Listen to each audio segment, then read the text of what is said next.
Bonjour à tous, aujourd'hui on va parler des pénuries d'électricité qui sont annoncées pour cet hiver, mais surtout des trois leviers que l'État peut mettre en place pour éventuellement gérer ce problème. Alors avant de parler de ces trois leviers, on va parler rapidement des critères qui font qu'on peut se retrouver en pénurie d'électricité. Alors les critères qui nous mettront en difficulté pour cet hiver sont d'abord les centrales nucléaires françaises. Si elles ne produisent pas toutes, ou si une grande partie ne produisent pas. Actuellement, on a la moitié des centrales nucléaires en carafe. Donc si ces centrales ne sont pas rétablies rapidement, on va avoir une tension déjà à ce niveau-là. Ensuite, on a l'importation d'électricité et de gaz. Il faut savoir qu'en France, on a 11 centrales à gaz. Donc c'est pas l'essentiel du réseau d'électricité, hein. L'essentiel c'est le nucléaire. Mais ça reste un pourcentage non négligeable quand le nucléaire est sous tension. Si on a un hiver froid aussi, hein, ça va demander plus d'énergie. Et l'absence de vent sur une longue période.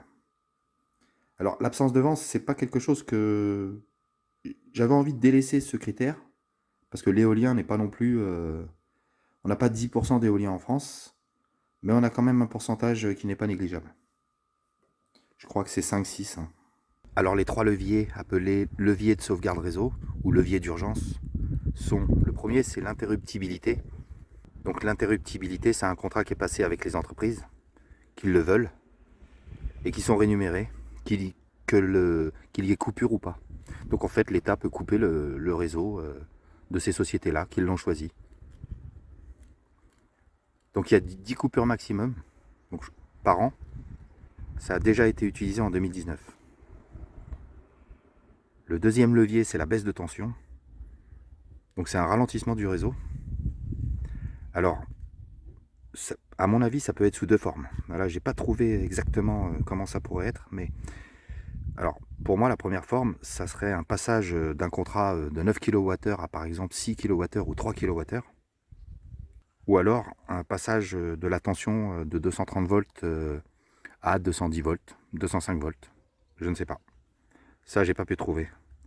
Mais dans le premier cas, la puissance maximale est diminuée.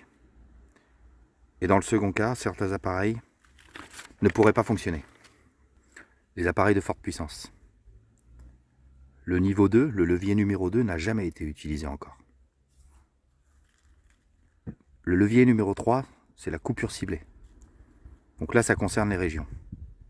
Donc ils choisissent une région, selon différents critères, qui sera coupée pendant 2 heures. Et si ça ne suffit pas, ils rétablissent le courant dans cette région et ils passent à une autre, pendant 2 heures. Alors c'est une région entière ou une partie de la région. Donc les critères pour sélectionner la région, c'est la sécurité d'approvisionnement, l'équilibre consommation-production, l'acheminement, et il y a aussi des critères politiques. Il y a 3 régions qui sont plus sensibles que d'autres. La Bretagne, la région PACA et l'Île-de-France. Donc il y a des grandes chances que ce soit ces régions-là qui soient touchées en premier. Si on actionne le troisième levier, qui n'a jamais été utilisé. Hein. Donc la Bretagne, pour son ratio consommation-production, et aussi pour son acheminement. Apparemment, il n'y a qu'une ligne qu'achemine la Bretagne. La région PACA, c'est exactement la même chose, même si elle a un acheminement qui vient de l'Italie, mais si l'Italie est sous tension, elle ne fournira pas d'électricité à la région PACA. Il y a de grandes chances que ce soit le cas d'ailleurs. Et l'Île-de-France essentiellement pour sa grande consommation par rapport à la production qu'elle a. Pour la région PACA, on a un acheminement côté italien et côté français aussi. Hein. Donc le fait de connaître ces 3 leviers, si dans le journal de 20 heures par exemple, on entend que certaines entreprises ont eu des coupures de courant, ben on saura qu'on était sur le premier levier. Et on peut penser que peut-être le deuxième peut être atteint aussi, utilisé.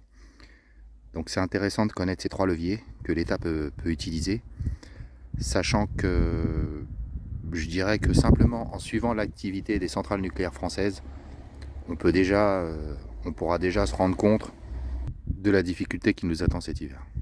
Voilà, c'était une petite vidéo sur les 3 leviers de sauvegarde réseau. Ciao, à plus tard.